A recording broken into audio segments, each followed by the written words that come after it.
4 माणसांसाठी असो किंवा एकट्यासाठी, स्वयंपाकात ना संपूर्ण एकाग्र करावं लागतं मनाला.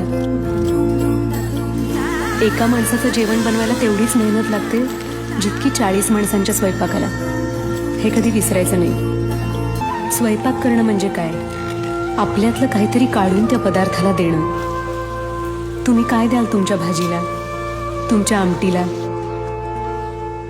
मी ना माझ्या मनातलं सगळं सांगते माझ्या पदार्थांना. ते समजून घेतात आपल्याला आणि मग चव येते त्यांना.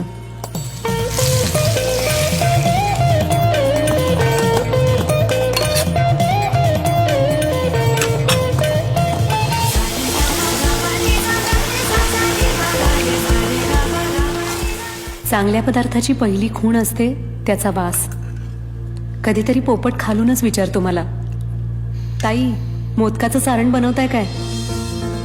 असं विचारलं ना कोणी की समजायचं मोदक चांगले होणार.